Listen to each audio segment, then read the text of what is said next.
Hello everyone. Today I will discuss about quadratic equation. Quadratic equation in class 10th, chapter number 4. Today I will discuss about quadratic equation, all types of theories and what is quadratic equation, how to form a quadratic equation, what is the standard form of quadratic equation. ये सारे चीज़ों को आज हम लोग इस session में cover करने वाले हैं. So first of all, move on your first question. What is the dimension?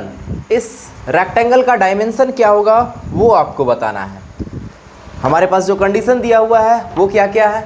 एक रेक्टेंगुलर गार्डन है जिसकी एरिया दी हुई है 300 मीटर स्क्वायर. दूसरे कंडीशन बोला है जो लेंथ है वो 1 मीटर मोर देन ब्रेथ है.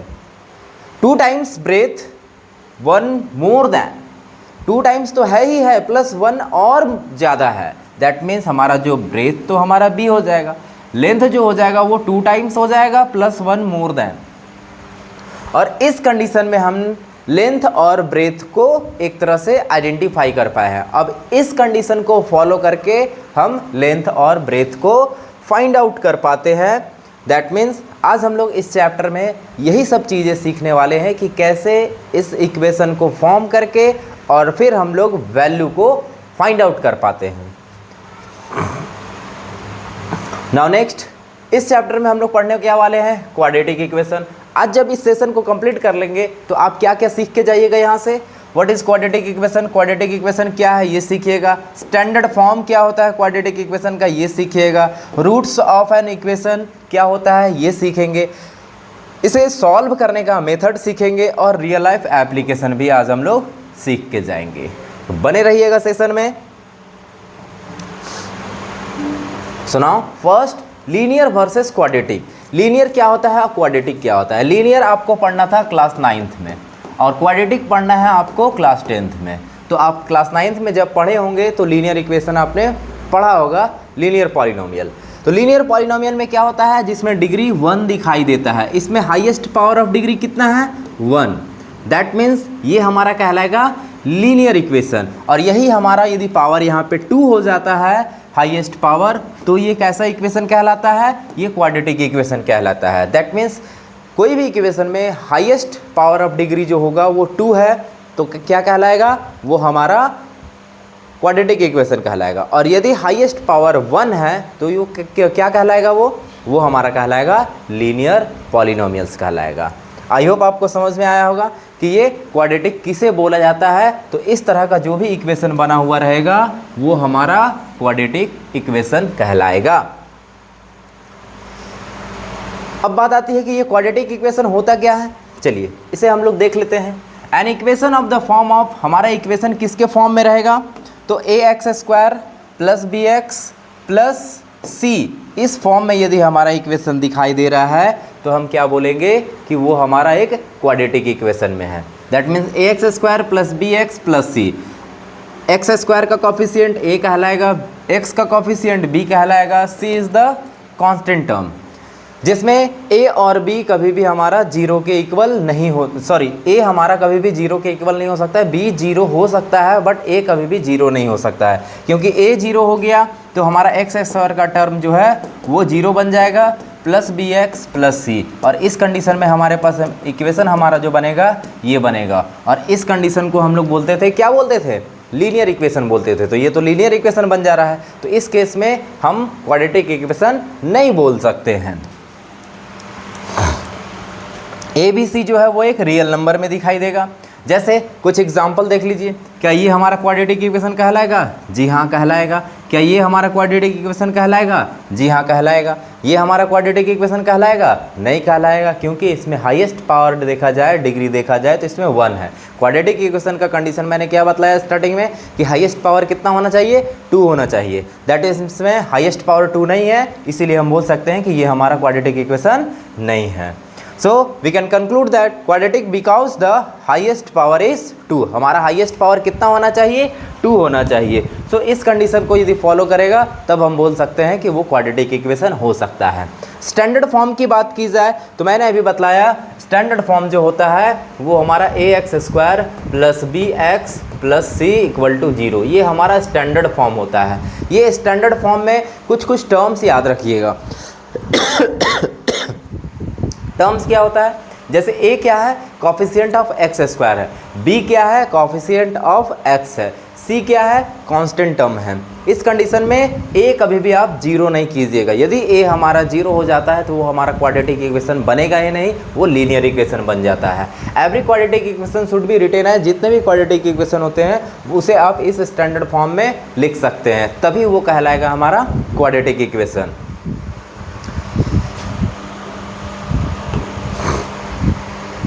अब इसमें बात आती है कि रूट्स निकालना पड़ता है, रियल रूट्स होते हैं। तो ये रूट्स ऑफ द इक्वेशन क्या होता है, आज इसके बारे में भी हम लोग सीखते हैं। रूट्स जो होता है वो हमारा x का वैल्यू होता है। जब हम लोग किसी भी क्वाड्रेटिक इक्वेशन को सॉल्व करते हैं तो x का 2 वैल्यू आता है या फिर x का 1 वैल्यू आता है, या फिर किसी कंडीशन में x का वैल्यू ही नहीं आ पाता है, तो वो कहलाता है हमारा रूट्स ऑफ द इक्वेशन। अब रूट्स ऑफ द इक्वेशन में क्या क्या आता है, a roots is the value of x, जो हमारा x का वैल्यू कहलाएगा वो सेटिस्फाई करना चाहिए इक्वेशन को, दैट मीन्स वो हमारा रूट्स ऑफ एन इक्वेशन कहलाता है। सपोज दैट हमारे पास एक एग्जांपल है x² minus 5x plus 6 equal to 0, ये हमारा एक क्वाड्रेटिक इक्वेशन है। यदि आप इसे मिडिल टर्म फैक्टराइज कीजिएगा तो क्या हो जाएगा, x² minus 3x minus 2x plus 6 equal to 0, x common आएगा x माइनस 3 माइनस 2 कॉमन आएगा x minus 3 equal to 0, that means x minus 2 equal and x minus 3 equal to 0 आ गया। दैट मीन्स एक x का वैल्यू हमारे पास 2 आएगा, एक x का वैल्यू हमारे पास 3 आएगा। तो ये दोनों हमारा क्या कहलाएगा, रूट्स ऑफ एन इक्वेशन कहलाएगा। अब इसका वैल्यू एक बार सेटिस्फाई करके चेक कर लेते हैं, क्या हमारा ये 0 के इक्वल आ सकता है या नहीं आता है। यदि हमारा 0 के इक्वल आएगा तो हम बोलेंगे कि ये हमारा रियल रूट्स है, और यदि नहीं आता है तो हम बोल सकते हैं कि ये रियल रूट्स नहीं है। So first put x equal to 2, 2 2 ज़ा 4, 5 2 ज़ा 10, 6 6 4 10 10 कैंसल आउट, दैट मीन्स 0। तो ये हमारा क्वाड्रेटिक इक्वेशन है। सेकेंड केस में जो हमारे पास x का वैल्यू 3 आया था, ये पुट करके देख लेते हैं। 3 3 ज़ा 9, 5 3 ज़ा 15 एंड 6, तो 6 and 9 15 minus 15 cancel out, then हमारा 0। तो ये भी हमारा सेटिस्फाई कर रहा है, तो सेटिस्फाई करना चाहिए, then we can say that roots of an equation. तब हम इसे बोल सकते हैं कि ये हमारा रूट्स ऑफ द इक्वेशन है। नेक्स्ट है फैक्टराइजेशन मेथड। अब इसे जब हमारे पास जब हमारा क्वाड्रेटिक इक्वेशन आ जाता है, जैसे ax² plus bx plus c equal to 0, तो आपके मन में ये सवाल आ रहा होगा, सर ये x का वैल्यू निकालेंगे कैसे। तो इसके लिए हमारे पास मेथड होता है, इस मेथड को हम लोग बोलते हैं फैक्टराइजेशन मेथड। और भी मेथड है, स्टेप बाय स्टेप हम लोग देखते चलेंगे। पहला मेथड है हमारे पास फैक्टराइजेशन मेथड। फैक्टराइजेशन मेथड में क्या करते हैं, मिडिल टर्म को हम लोग ब्रेक करते हैं। मिडिल टर्म फैक्टराइजेशन जिसे बोला जाता है। मिडिल टर्म में हमारे पास जैसे ये क्वेश्चन है, इसमें मिडिल टर्म में हमारे पास 5x है, इस 5x को ब्रेक करना है। तो 5x को ब्रेक करने के लिए हम लोग यहाँ पे क्या लिखेंगे, x² माइनस 3x और minus 2x plus 6 equal to 0। ये हमारा मिडिल टर्म में जो ब्रेक किया, इसी को बोला जाता है फैक्टराइजेशन मेथड। फर्स्ट इसमें स्टेप बाय स्टेप यदि समझना चाहते हैं तो देखिए, फर्स्ट स्टेप में जो हमारा क्वाड्रेटिक इक्वेशन होता है उसे एक स्टैंडर्ड फॉर्म में लिखना पड़ेगा सबसे पहले, देन उसे फैक्टराइज करना पड़ेगा, देन हमें पुट करके देखना पड़ेगा कि ईच फैक्टर हमारा 0 के इक्वल आ रहा है या नहीं आ रहा है, देन हमारा फाइंड होता है x का वैल्यू। जैसे यहाँ पे हमारे पास एक इक्वेशन है, इस इक्वेशन को सॉल्व किए तो x का वैल्यू हमारे पास 2 आया, x का वैल्यू हमारे पास 3 आया। तो रूट्स ऑफ एन इक्वेशन क्या कहलाएगा, 2 and 3 are the roots of an equation.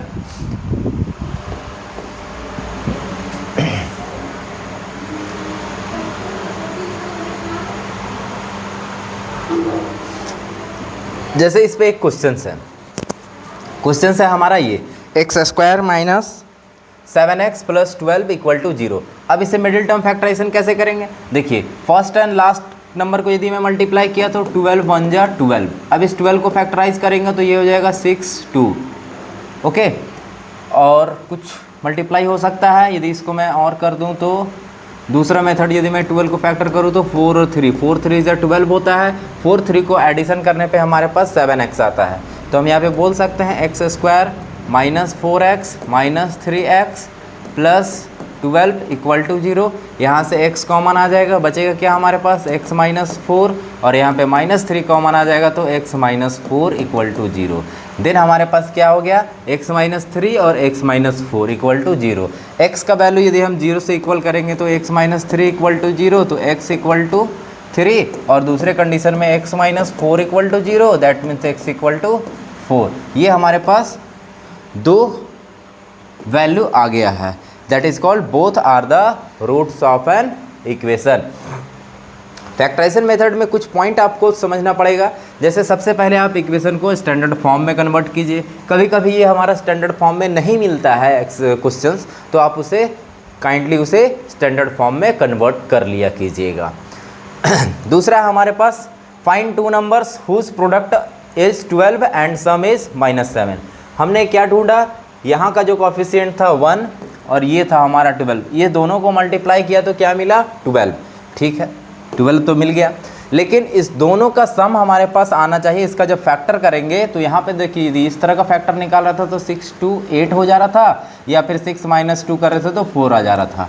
दूसरा फैक्टर देखिए 4 3 7 आ जा रहा है, 4 3 माइनस करेंगे तो 1 आ जा रहा है। तो हमारे पास 7 का ही नीड था, तो मैं इसी 7 का फैक्टर यूज़ किया, प्लस -4 और -3, -4 और -3 दैट इज इक्वल टू -7, और -7 ही मुझे लाना था। फैक्टराइज किए, वैल्यू पुट किए, हमारा 0 के इक्वल आ रहा है, दैट मीन्स ये हमारा क्या हो जाएगा, x हमारा रियल रूट्स आ जाएगा। सेकेंड मेथड होता है क्वाड्रेटिक फार्मूलाज। अब ये क्वाड्रेटिक फार्मूलाज क्या होता है, जैसे आपने देखा होगा जब भी हमारे पास जब हमारा मिडिल टर्म फैक्टराइजेशन नहीं हो पाता है इन केस क्वेश्चंस में, तब हम ये मेथड अप्लाई करते हैं, जिसमें हमारे पास स्टैंडर्ड फॉर्म रहता है इक्वेशन का। इस स्टैंडर्ड फॉर्म में हम कॉफिशिएंट का यूज़ करते हैं, जैसे एक्स स्क्वायर का कॉफिशिएंट a, x का coefficient b and constant term c, where a not equal to 0। ये मैं हमेशा बोल रहा हूँ, क्यों, क्योंकि यदि a इक्वल टू 0 हो जाए तो हमारा क्वाड्रेटिक इक्वेशन बनेगा ही नहीं। तो ये चीज़ें माइंड रखना है आपको। इसमें रूट्स निकालने के लिए हम लोग क्या करेंगे, तो इसे बोला जाता है एक तरह से डिस्क्रिमिनांट मेथड के थ्रू हम लोग फाइंड आउट करते हैं। ठीक है, डिस्क्रिमिनांट मेथड में हम लोग क्या करते हैं, b² minus 4ac d equal to करते हैं। ठीक है, ये पहले फाइंड आउट करते हैं, देन हमारे पास जो रियल रूट्स निकालना होता है वो x equal to minus b का कॉफिशिएंट, सॉरी x का coefficient plus minus under root d लिखिए, या फिर वहाँ पे हम b² minus 4ac divided by 2a, ये फॉर्मूला अप्लाई करते हैं। देन यहाँ से हमारा एक वैल्यू या दो वैल्यू आ सकता है, वो हमारा सॉल्यूशन पे डिपेंड करता है। तो ये हमारा x का वैल्यू आ जाएगा, दैट मीन्स इसे हम लोग डिस्क्रिमिनांट मेथड भी बोला जाता है।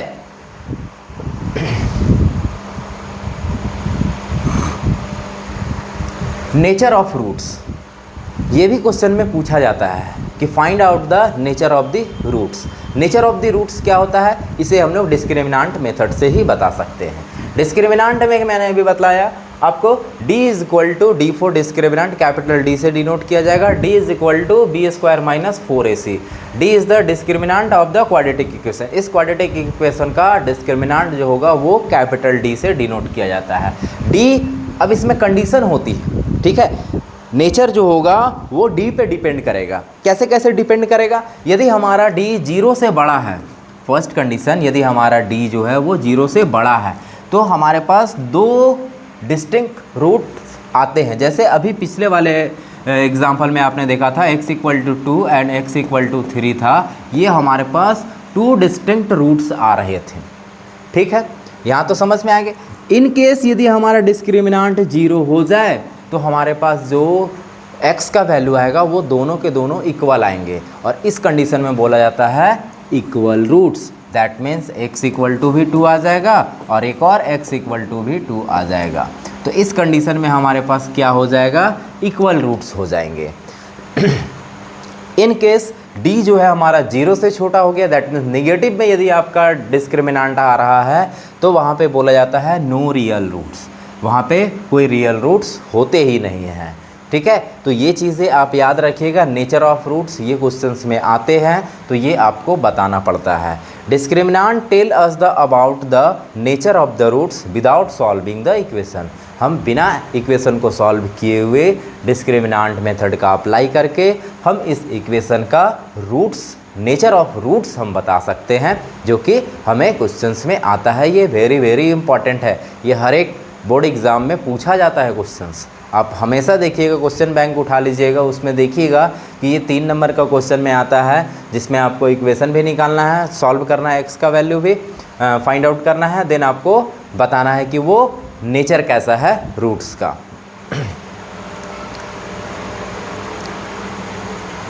नेक्स्ट है, अब हम लोग देखते हैं रियल लाइफ एप्लीकेशन। ये मोस्ट इम्पॉर्टेंट है। अब जो एनसीईआरटी जो अपना सिलेबस चेंज किया है, उसके according most of the questions इसी पे बेस्ड कर दिया है। इसी से रिलेटेड करके आपसे क्वेश्चन पूछा जाता है। That means real life application से, जो हमारे एवरीडे लाइफ में जो चीज़ें आप देख रहे हैं, यूज़ कर रहे हैं, उसे से रिलेटेड कुछ क्वेश्चंस वहाँ पे स्टेटमेंट के अकॉर्डिंग बनाया जाता है, और उस स्टेटमेंट को सॉल्व करके आपको इस तरह का क्वेश्चन पूछा जाएगा। Find out the nature of the roots, find out the value of x, इस तरह से क्वेश्चंस बन रहे हैं।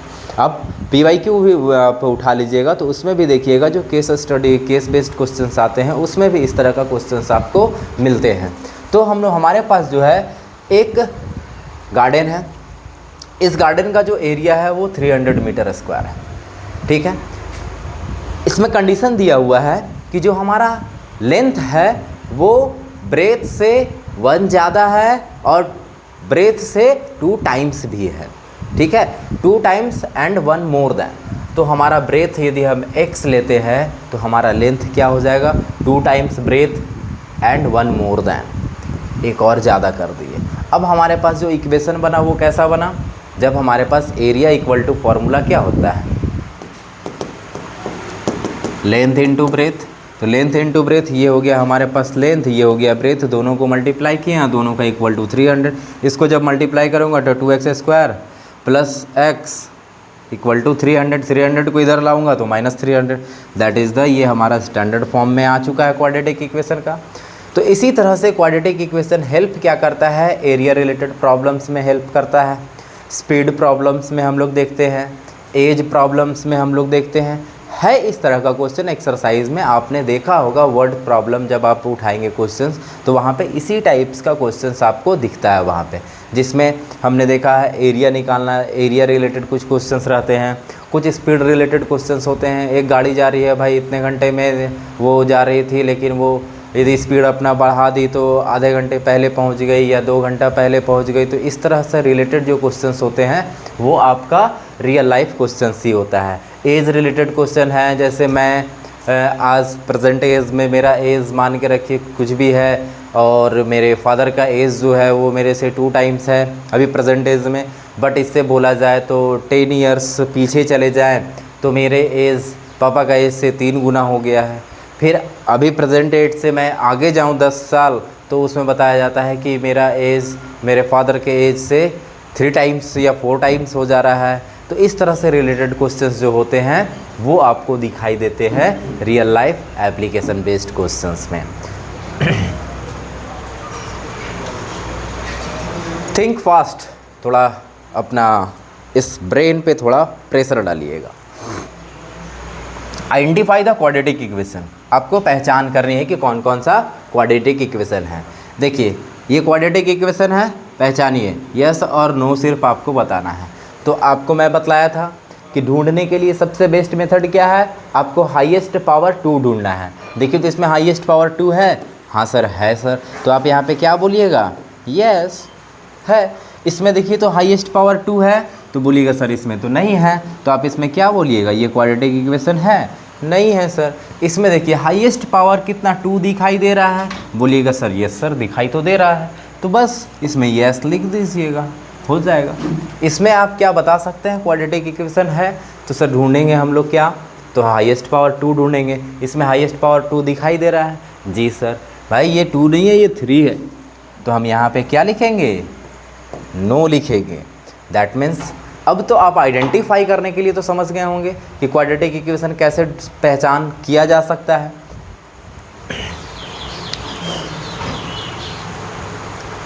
चलिए, ये आपके प्रैक्टिस के लिए क्वेश्चंस मैं दे के जाता हूँ, ठीक है। जैसे x square minus 8x plus 15, आपको इसमें x का 2 वैल्यू फाइंड आउट करनी है।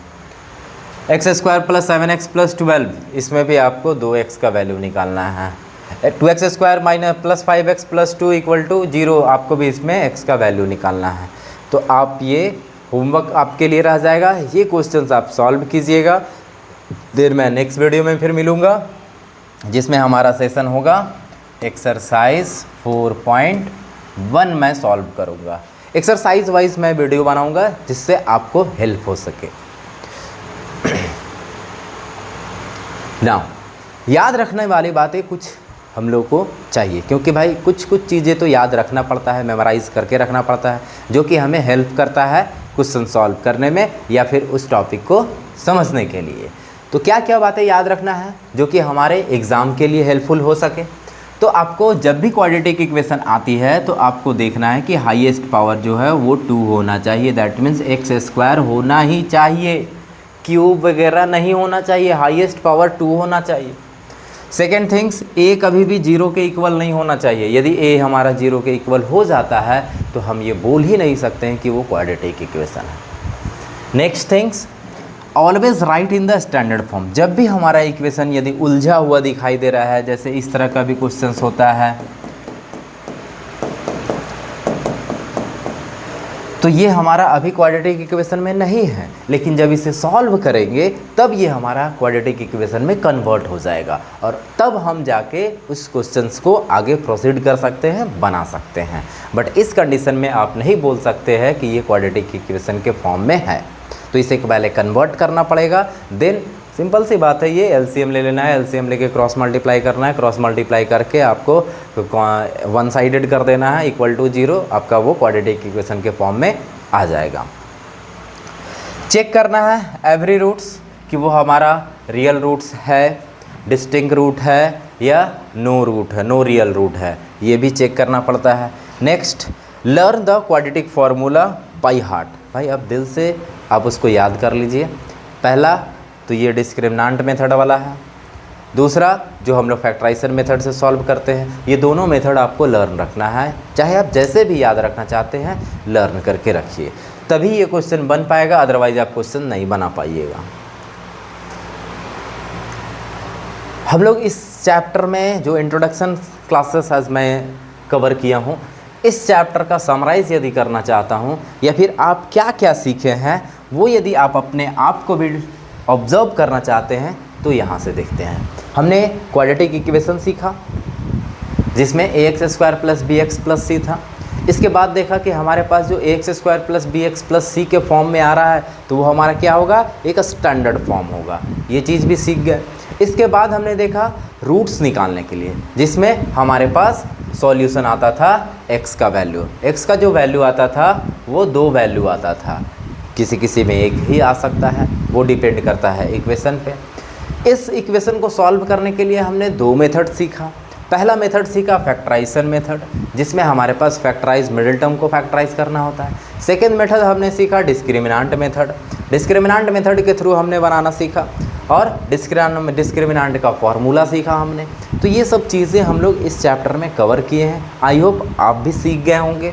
इसके बाद हम लोग real life application based questions देखें, जिसमें एरिया रिलेटेड क्वेश्चंस था, स्पीड रिलेटेड क्वेश्चंस था, एज रिलेटेड क्वेश्चंस था। ये सब क्वेश्चंस आपको इसी क्वाड्रेटिक इक्वेशन में दिखाई देंगे। जैसे हमारे पास a x square b x plus c था, तो रूट जो हमारे पास आता था 2 रूट्स आता था। डिस्क्रिमिनेंट हमारा हमेशा बी स्क्वायर माइनस 4ac हो रहा था। डिस्क्रिमिनेंट का नेचर हमने पढ़ा, यदि हमारा डी हमारा पॉजिटिव में आ रहा है तो 2 डिस्टिंक्ट रूट्स आता था। इन केस यदि हमारा डी 0 के इक्वल आ रहा है तो इक्वल रूट्स होता था। इन केस यदि हमारा डी नेगेटिव में आ रहा है तो हमारे पास नो रियल रूट्स होता था। हमें साफ पता चला कि every quadratic equation has a story and mathematics help us to solve it. हर एक क्वाड्रेटिक इक्वेशन के पीछे एक स्टोरी छिपी होती है और इस स्टोरी को हम लोग एक तरह से मैथमेटिकली हम लोग समझ सकते हैं, हेल्प करता है मैथमेटिक्स इस स्टोरी को समझने के लिए। आई होप आपको ये सेशन बहुत ही अच्छा लगा होगा, और यदि अच्छा लगा है तो आप लाइक ज़रूर कीजिए। हमारे चैनल को ब्राइट रूट्स एकेडमी को आप ज़रूर सब्सक्राइब कर लीजिए, क्योंकि आने वाला फिर जो नेक्स्ट वीडियो या नोटिफिकेशन जो मिलेगा वो आपको पहले पहुंच जाएगा, जिससे आप इजीली एक्सेस कर सकते हो। अपने दोस्तों के साथ ज़रूर शेयर कीजिए यदि वीडियो अच्छा लगे तो। Thanks for watching the video.